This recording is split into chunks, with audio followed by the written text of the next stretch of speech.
दोस्तों ये एक सवाल है कि अच्छे लोगों की मृत्यु जल्दी क्यों हो जाती है। अक्सर ये देखा जाता है कि अच्छे से रहने वाले लोगों की मृत्यु अक्सर जल्दी हो जाती है। शास्त्रों में बताया गया है कि कलयुग में लोगों की उम्र 30 साल ही रह जाएगी और कलयुग अंत होते होते इंसान का लास्ट उम्र 20 साल ही रह जाएगी। आपने ये भी सुना होगा कि भगवान अच्छे लोगों को जल्दी बुला लेते हैं। इससे पहले दोस्तों अगर आप हमारे चैनल पर नए होंगे तो चैनल को सब्सक्राइब कर दीजिएगा और वीडियो को लाइक कर दीजिएगा ताकि आपको ऐसे ही महत्वपूर्ण जानकारी मिल सके। तो चलिए वीडियो को स्टार्ट करते हैं। दोस्तों धर्म कोई सा भी क्यों ना हो, हर किसी में यही बताया गया है कि जिसने इस धरती पर जन्म लिया है उसका मृत्यु निश्चित है। और अगर बात सनातन धर्म की करे तो इसकी एक मान्यता के अनुसार बच्चे के जन्म की छठी रात से ही ब्रह्मा जी उसकी किस्मत लिख देते हैं, जिसमें उसके आने वाले कल जैसे विवाह, पढ़ाई, नौकरी, यहाँ तक मृत्यु की तारीख भी लिख देते हैं। ये निर्णय तो भगवान ही करते हैं कि किसकी उम्र कितनी है। आपने ये कहावत भी सुनी होगी कि जितनी चाबी भरी राम ने उतना चले खिलौना। दोस्तों इस कहावत में साफ कहा गया है कि किसकी मृत्यु कब होनी है ये तो भगवान ही तय करते हैं। वैसे तो अच्छे लोगों की मृत्यु जल्दी हो जाने के पीछे कई कारण है, लेकिन पहला कारण समझने के लिए आपको ये जानना होगा कि हम जो कुछ भी इस जन्म में करते हैं उसका जवाब हमें ऊपर यमराज को देना होता है। अगर उसमें पाप का पलड़ा भारी होता है तो उसे नरक में जगह मिलती है और पुण्य का पलड़ा भारी होता है तो उसे स्वर्ग में जगह मिलती है। और यही चक्र कई युगों तक चलता रहता है जब तक उसे मोक्ष की प्राप्ति नहीं मिलती है। इस मृत्यु लोक में हर कोई अपने किए की सजा भुगतने के लिए आता है। कोई आत्मा इंसान बनती है तो कोई जानवर के शरीर में प्रवेश करती है। यह उसके संचित कर्मों के आधार पर ही तय होता है।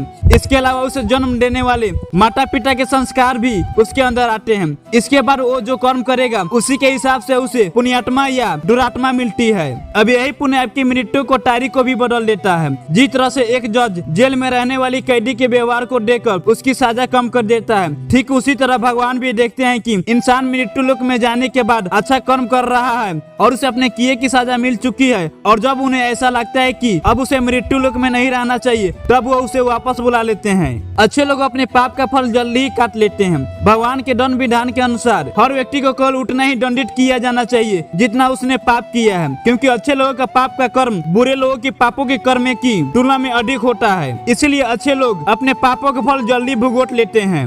हिंदू धर्म मान्यता की बात करें तो हर अच्छे आदमी को किसी न किसी उद्देश्य के साथ ही इस मृत्यु लोक पर भगवान भेजते हैं और भगवान अपना अवतार उन्हीं उद्देश्य में शामिल करते हैं। इसलिए जब वो उद्देश्य पूरी हो जाते हैं तब भगवान उन्हें वापस बुला लेते हैं। अर्थात अच्छे लोगों की मृत्यु उनके अच्छे कर्मों पर ही निर्भर करती है। इसके अलावा आपको ये बता दूं कि जो लोग ये कहते हैं कि मरने के बाद इंसान खाली हट जाता है, उन्हें ये जान लेना चाहिए कि ये 3 चीजें ऐसी है जो इंसान मरने के बाद भी उसके साथ जाती है। पहला है संचित कर्म, दूसरा है स्मृति और तीसरी है जागृति। इसीलिए अब आप किसी से ये मत कहना कि खाली हट आए थे और खाली हट जाएंगे। आपने कभी एकांत में सोचा है कि आपको ये मानव जीवन क्यों मिला है? दोस्तों महाभारत में युधिष्ठिर के महाराज के एक प्रश्न के उत्तर में भीष्म पितामह ने कहा था कि मनुष्य से बढ़कर कोई जीव नहीं है।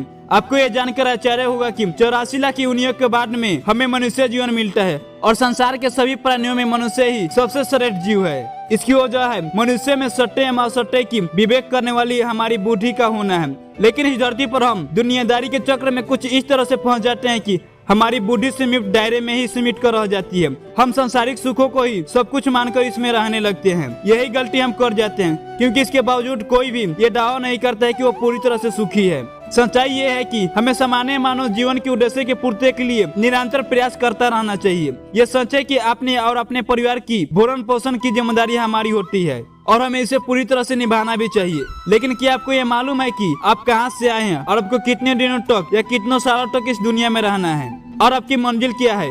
इन प्रश्नों के उत्तर में जाए तो लोग यही कहते हैं कि मुझे पता नहीं है।